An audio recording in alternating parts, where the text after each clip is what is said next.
We're very happy to welcome Congresswoman Robin Kelly, who serves the 2nd Congressional District, to talk about us with this very important issue regarding women's health as it relates to uterine fibroids.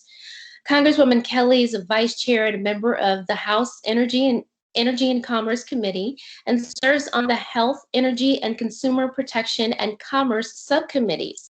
She's a member of the House Committee on Oversight and Reform and represents the Midwest Region 4 on the House Democratic Steering and Policy Committee.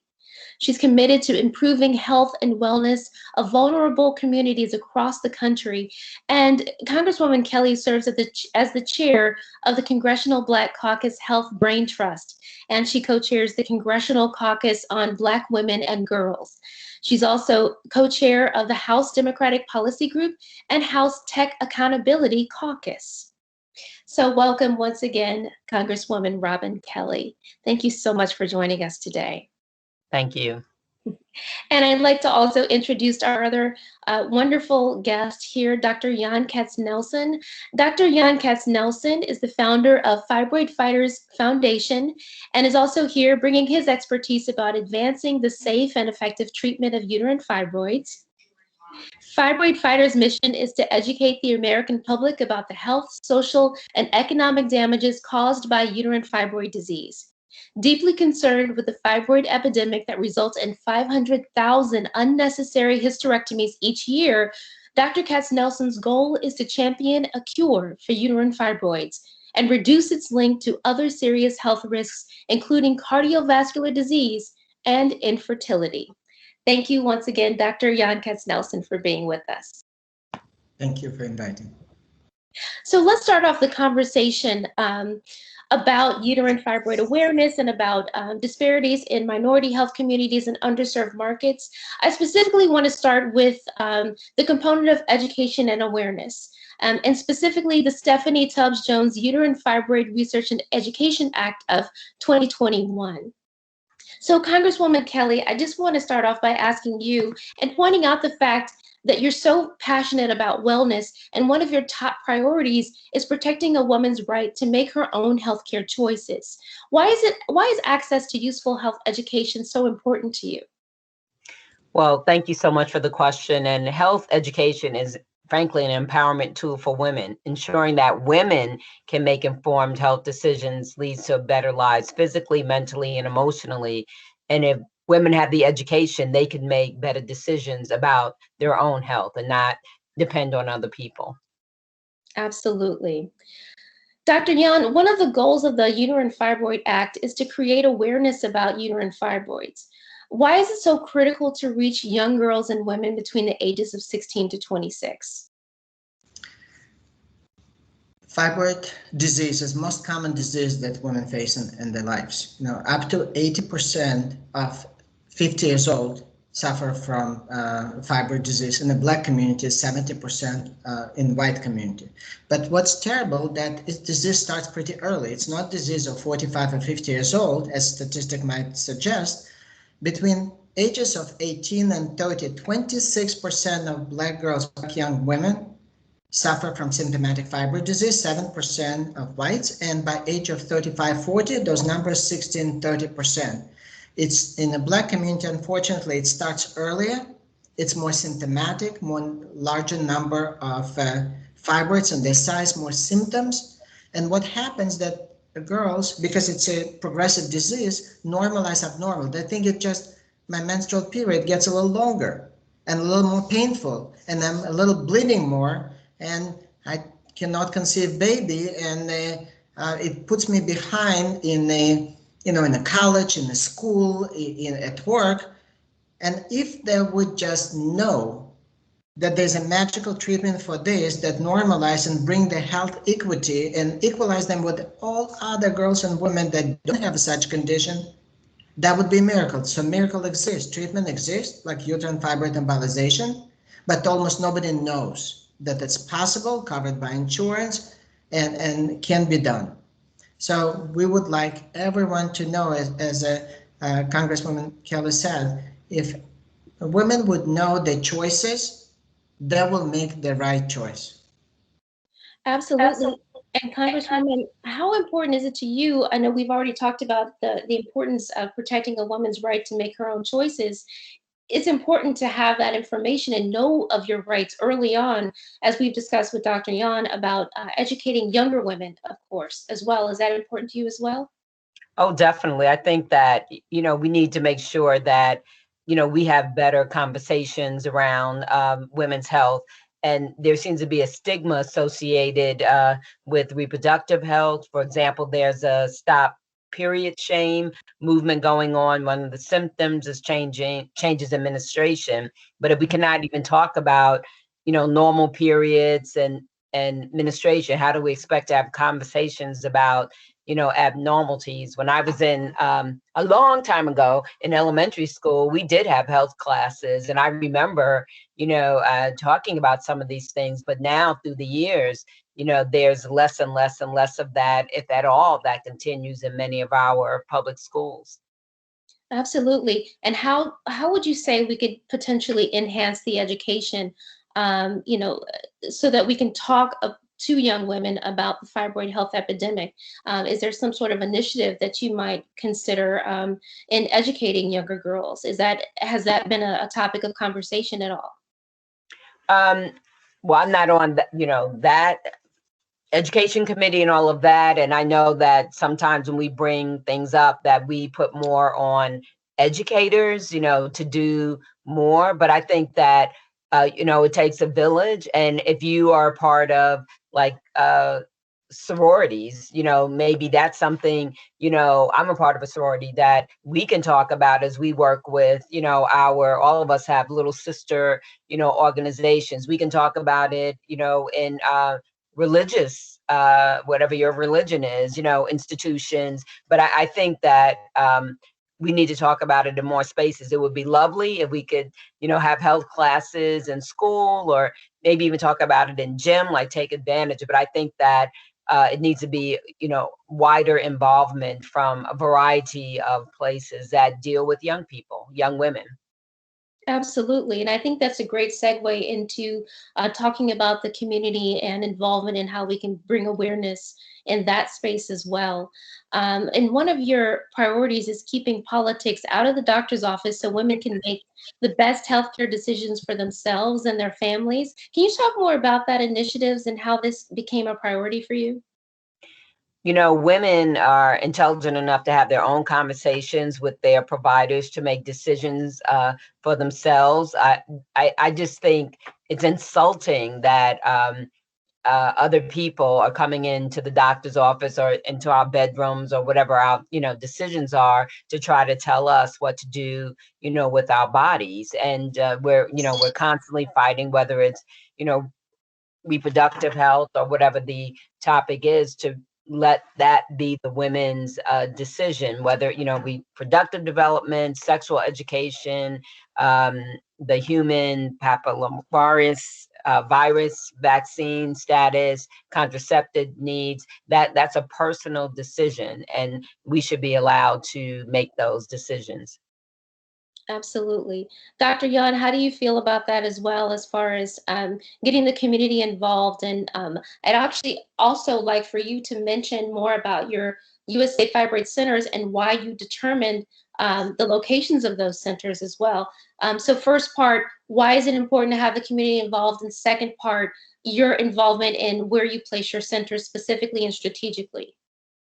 So first I want to congratulate Chicago. We have an example of how two young girls, I have twin daughters, that when they start University of Chicago, they just send few emails, so made the phone calls to a few high schools in the Hyde Park, South Chicago area, and were invited, agreed to give a talk about fibroids. One day in gym, they educated 800 boys and girls and boys, and that was amazing what they learned. Girls learned, and they said, oh, my grandma, my mom, they had a hysterectomy, they suffered. I'm scared that maybe I'll have infertility because of spontaneous miscarriages of my mom. And that was so important for everyone to learn. And listen, young kids, and they were engaged and were very much learning about this important thing that can actually improve their life. Everyone in the middle school wants to have a beautiful, invest years in a beautiful teeth because they think it gives them better opportunity in life, better smile.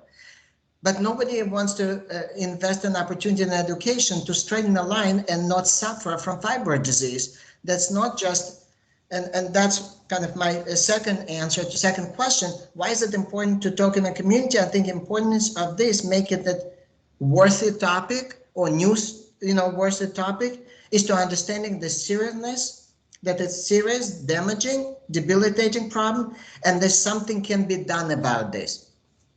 If the problem is severe, that basically paralyze the normal woman's life, by have a prolonged menstrual period, a severe pain, inability running to bathroom like a small, to urinate every 20, 30 minutes and feeling bloated and pain. 35% of women don't have a sex life, and miscarriages. Very damaging to physical, mental, economically. Absenteeism. Girls don't go to school, to work, and if they will know that there's a treatment, if they know that the treatment is suffering and hysterectomy, it's not a good topic. But if they know that there's a treatment that can be done in the office, 30, 40 minutes in the office, light anesthesia, hour, 2 hours, go home, and you done, fixed, like you have a beautiful smile, but not suffering 2 years, but overnight, over 1 hour, then it's a good topic to make a difference. And I think if we'll remove the stigma because it improves everyone's life and life of women, community, people will start talking about this. And when we'll start talking about this, I think suffering in hysterectomies will disappear by themselves. I think, Dr. Yan, to your point, I think that kind of enhances what Congresswoman Kelly's point was about, how having privacy in the doctor's office. We're going through all of these things you just mentioned. Many African-American women especially, and lots of women are going through all of these symptoms, all of these issues. So it's important that we can basically have the freedom to visit our doctors, to talk with them about these issues, and not worry about what's going on in the political world or any decisions that we try to make, because we're dealing with so much. So thank you for for stating that in the terms that you did, because I think when you speak very frankly about a lot of the women's issues that we face, especially with uterine fibroids, the symptoms and everything that we go through, it's important to speak very candidly about that. So thank you so much for that passionate description. Congresswoman Kelly, in 2016, you started the Congressional Caucus on Black Women and Girls with Congresswoman Yvette Clarke and Bonnie Watson Coleman. So in what ways is this organization, which the title alone just excites me so much, in what ways is this organization eliminating the barriers and promoting opportunities for Black women? Well, we started in 2016. Really, it came out of the She Woke organization, which was made up of Black women's organizations and the 4 historically Black sororities. And since we started, we've taken workshops, events, seminars all over the United States dealing with wealth and health and education and criminal justice. We've gone from, New York, DC, New Jersey, Illinois, Tennessee, California, Seattle. We've talked about many, many topics. And what we wanted to talk about were barriers and that Black women face, but also, solutions. And, we wanted to highlight, how we broke through barriers and lift up Black women and girls. So we just released a report on the state of Black women and girls in the 21st century. And this was a compilation of essays from women leaders across the country, some elected, some not, and that represented different industries to highlight barriers, but more important, to highlight solutions to increase opportunities for Black women and girls. And many times, people don't know about the opportunities. So we wanted to put opportunities out there. And this report was generated to document and identify issues so that we could create legislation, that focuses on, what we need to do, what will be helpful, how can we, uplift Black women. And I did health. So I've worked a lot with ACOG and listen to, you know, their recommendations. And in fact, Dr. Wilson, who's Nicole Williams, sorry, who's an OB-GYN, wrote in the report and spoke about, you know, maternal mortality, which I've dealt with a lot. Absolutely. And since you brought that up, can you give us a little background on your work with maternal mortality? I've personally heard you speak on this subject in person, and I know you're very passionate about it. So can you just talk a little bit Sure. about maternal mortality as a platform? Interestingly enough, I never even thought about it before 4 years ago, did not realize it was such an issue in the United States. But someone introduced me to Judge Hatchett, and I learned the story of her daughter-in-law, Kara Johnson, and her son. And we did a seminar in Washington, D.C., and that's where I learned more and just got more and more, you know, involved with it. And to think that United States, a developed country that we are, and 700 to sometimes 900 women die a year, and most of the deaths are preventable. And no surprise to anyone, Black women die, you know, 3 times the rate of white women, and in some places like where I live in Illinois is 6 times the rate. So depending where you are, it can be better or worse. So, you know, I have legislation, and other members of Congress, Lauren Underwood, Ayanna Presley, Alma Adams, have legislation around the issue. Fortunately, one piece of my legislation made it into the American Rescue Plan, and that's giving states the option to expand Medicaid from 2 months postpartum to a year, because things can happen up to a year postpartum, and many of the things do. The very unfortunate thing is that many of these deaths are preventable. Yes, absolutely. And Dr. Yan, hearing Congresswoman Kelly speak about this makes me think about the stories that you and I have kind of swapped about women suffering from fibroids and suffering from anemia, and sometimes their blood level gets so dangerously low. I myself, who has suffered with that as well, I understand, and also been in intensive care as a result. You know, it's something that almost doesn't leave you. I'm still taking iron pills daily in double doses to make sure that my levels are correct.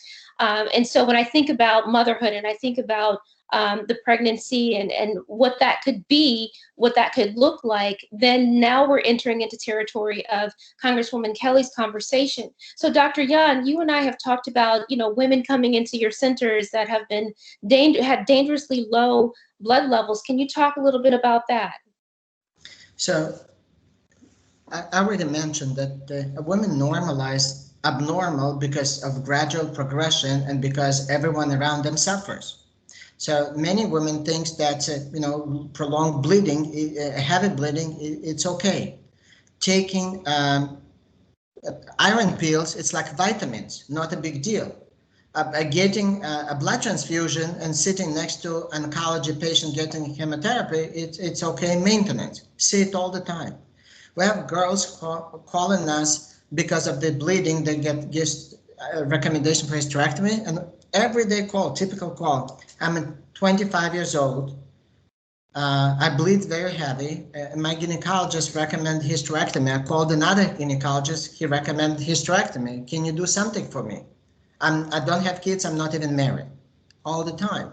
We have patients that walk around with a hemoglobin 5 on the 31st of December. One of our doctors, I think, saved life because a Black woman, totally pale, with white eyes, came to him, and he immediately did blood sample, and 3.5 hemoglobin, ambulance, hospital. Her heart rate was above 130, just because she was, you know, severely anemic. And what if woman is Jehovah's Witness, cannot get blood transfusion? That's mean death. I mean, that's terrible, terrible, terrible. I want Congresswoman Kelly to emphasize one thing in the bill.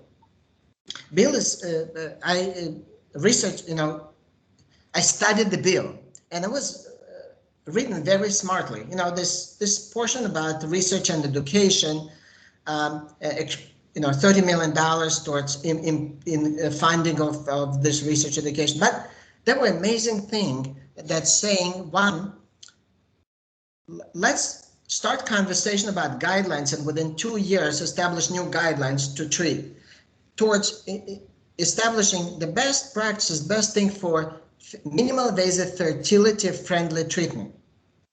Not hormones that stop fertility, not hysterectomy that stop fertility, but this, fertility friendly, like uterine fibroid embolization. Other thing, they said, let's make these guidelines be part of everyday life of doctors. So when you're saying, let's make a doctor's office free of politics, I don't know. I have actually an opinion. Let's see what can we do to make doctor's office more effective. Government pays, right? For Medicare and Medicaid. So if you pay, you can say something, or government regulates insurance business. So we have equality things like please talk to, doctors should talk to people about blood pressure because you don't want a stroke. Smoking cessation because we don't want lung cancer.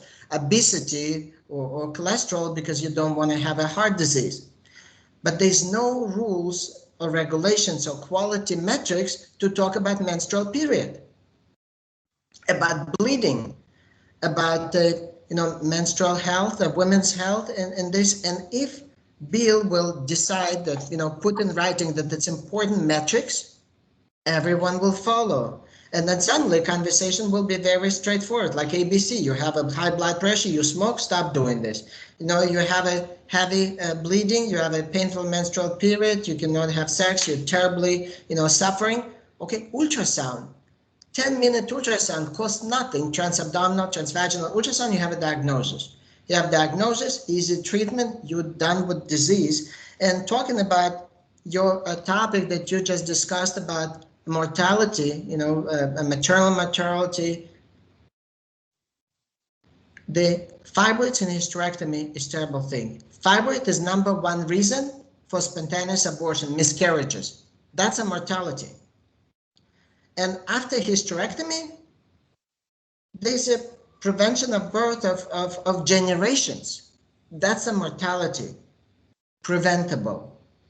So I hope, Congressman Kelly, we can help you and everyone else who is involved in the bill to make it through. That's been a dream of Congresswoman Johnson from 2007 and probably earlier. What can we do to make it happen?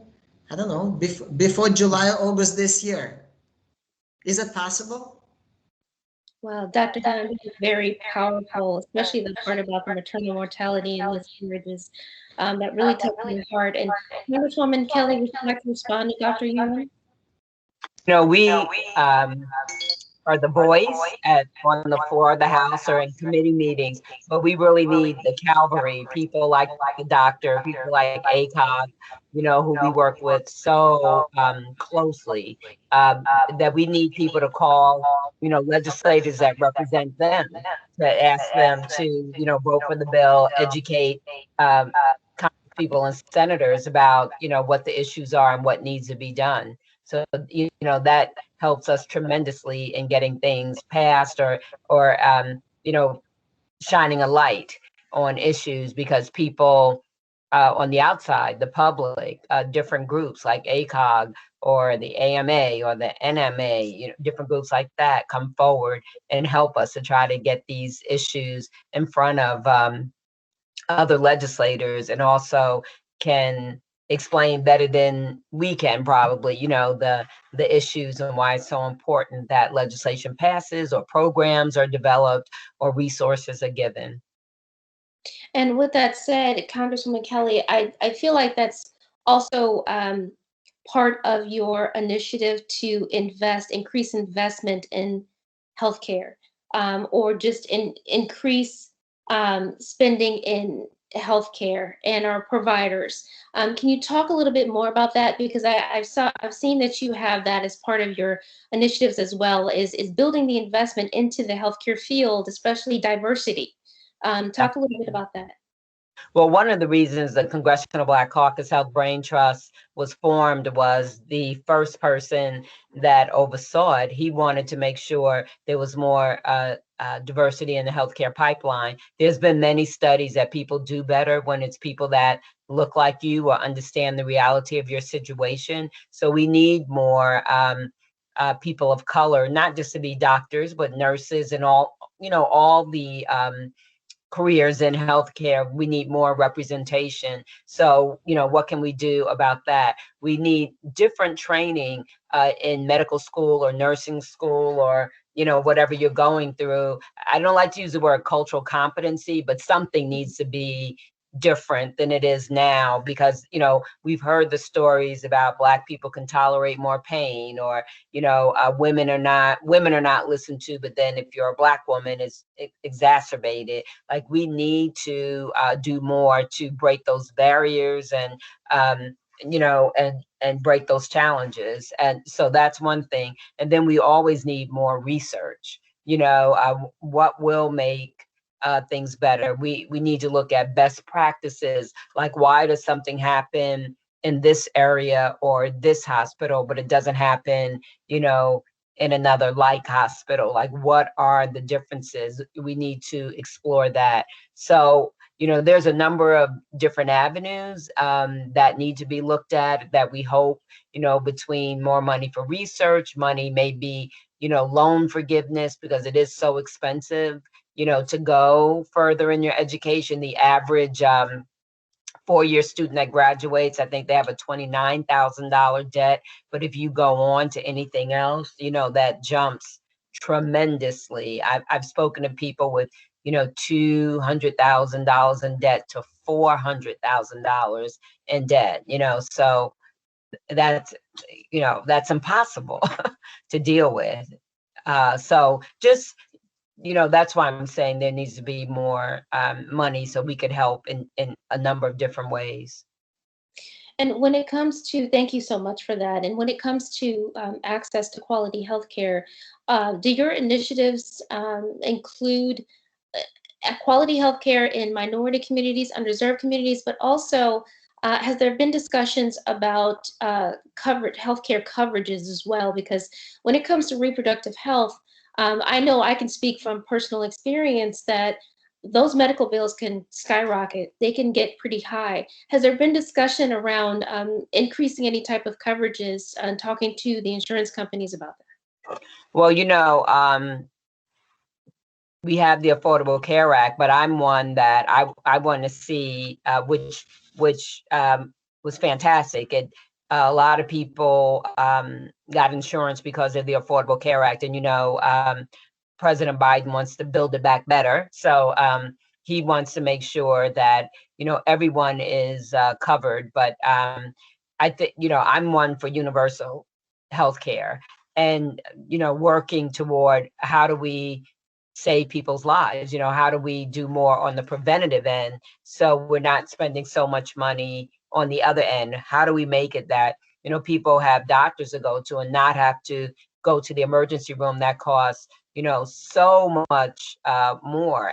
And when with the Black and brown population, we just still don't have the same access, whether it's where we live or, the we didn't quite sign up for the health insurance we should have signed up for, and on and on and on, or, better educated about our health care. We might live in food deserts, where, we can get, chips quicker than we can get a piece of fruit or vegetables, all of that, social determinants of health that, have an effect on us. Going to the dentist, your mouth is connected to the rest of your body. And if we don't have, oral health care legislation around that, that will help in disproportionately affected areas. But there's so many things, poverty,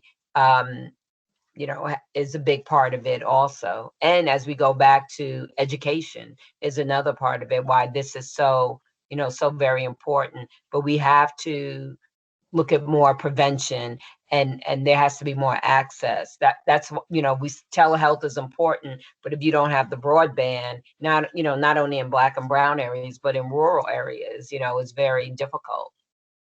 Absolutely. And Dr. Yan, I know that you have kind of strategically placed your centers right in the communities that need them. Can you speak on that a little bit? So it started even before we started working on fibroids. It started because our doctors are cardiovascular surgeons, vascular surgeons, specialties that want to save lives, to make a big difference. Treat the sickest. Where are the sickest? In their cities. That was eye-opening. That's a place like in New York, capital of the world, have so many advanced disease and uncontrolled diabetes, uncontrolled hypertension, terrible number one or two, certain boroughs, number one or two rate for leg amputations because of the black atherosclerosis and peripheral arterial disease. So all our locations somehow evolved that 80-90% of our locations in their cities serve underserved communities, minorities, are people that are sickest. They don't have access to care. And here I want to also emphasize something. People have insurance, but they don't know. People that can make a phone call. I want to have a cheap solution. Building exists, hospital exists, doctor's office exists. Patients don't know what they can do. The system is very cumbersome, complicated. You need to figure out your policy and what are the benefits. And if you don't speak English, and even if you speak English, good luck to understand it. No understanding what's your responsibility. So people between don't know and afraid of the bills just don't use it. Example not related to our conversation. Lung cancer screening that's approved by insurance, probably 15 million people eligible. Less than 5% gets covered by insurance lung screening. Everywhere we know that it's possible, they don't do it. Fibroids, people suffer, don't even make a phone call, don't know that ultrasound can be done everywhere, don't know about options. And options are covered by insurance. Every managed Medicaid plan in New York covers outpatient uterine fibroid embolization. Every plan, every Medicaid, everything covers ultrasound in the office. You don't even have to have expensive thing. So only if you would know, patients would know, they will be able to either click away or make a phone call and get better. So in the communities, it's wonderful that we can bring health equity to communities. Happy wife, happy life. I think bringing health to the woman will bring so much joy and happiness to everyone around this woman. And when women, for no her own fault, behind because of terrible fibroid disease, physically, mentally, emotionally, economically, socially, and we have a tool, a magical treatment to fix it, we have to do it all day long. And educate, bring awareness, and then, I applaud this bill. Well, definitely, I heard loud and clear what we need to do, what I need to do, what our patient need to do, who to call and who to talk, and we'll definitely work really hard to contribute and make sure that the bill passes. Thank you so much, Dr. Yan. I'd like to just kind of close out with a question about the future.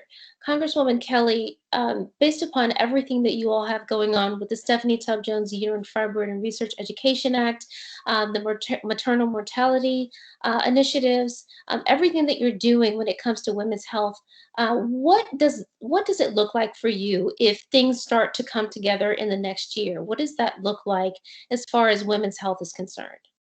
Well, I feel like because of COVID, a light was shown. We know that the numbers are shocking, but we're not surprised because these disparities have been going on, for a long time. And then if you couple that with what happened with George Floyd, I'm just saying George Floyd, there's so many names. I think that there's been, a consciousness raising, in this country about what people of color, and I'm going to say Black people, go through. And I really believe that, we're in a moment, but it has to be a movement, just not just a moment. That we have to look at, and I'll say the social determinants of life, like what we are going through, whether it's health, education, where are we, with jobs, where are we in the C-suites and in the boardrooms, where are we, criminal justice wise. So I'm an optimistic person, or I couldn't be in this job.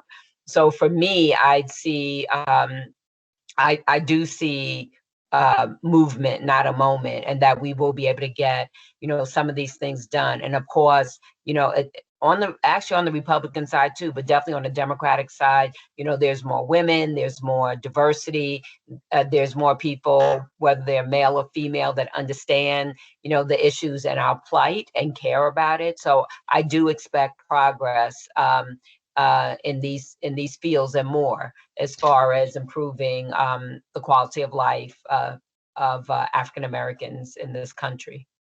Absolutely. Thank you so much. And Dr. Yan, what do you see for Fibroid Fighters organization and for the USA Fibroid Centers in the next year? I know that you have some specific numbers and goals in mind, so if you wouldn't mind sharing those with us. I'm for life without silent suffering alone from fibroid disease. And I think bringing awareness, modern technology, digital health, and hopefully legislation to make things a part of normal medical process, to talk about fertility, to talk about menstrual health, about women's health. I think we have amazing opportunity to turn around and make tremendous difference. And I think, again, very inexpensive thing, if women will start talking about this, not just women, people will start talking about this and will increase awareness. I think people will start using the benefits they have, the health insurance, the opportunities around them, the medical facilities, and make things happen. So let's talk about fibroids in this year and make a big difference. And hopefully July is the fibroid month, and the biggest present in fibroid month will be we'll talk about recently passed a fibroid bill. Absolutely.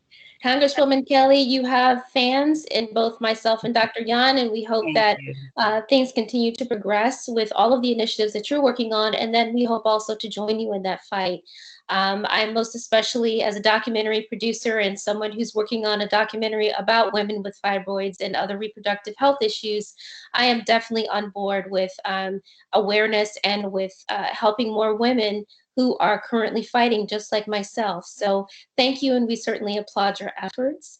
And thank you. And Dr. Yan, thank you so much for your time and your passionate energy about educating women as well. And thank you for being present in the communities with the fibroid centers to help women who are underserved or who may not have access to quality health care. So we thank you in that effort as well. So thank you both, and we look forward to further discussion and further results when it comes to fibroid awareness and treatment in the future.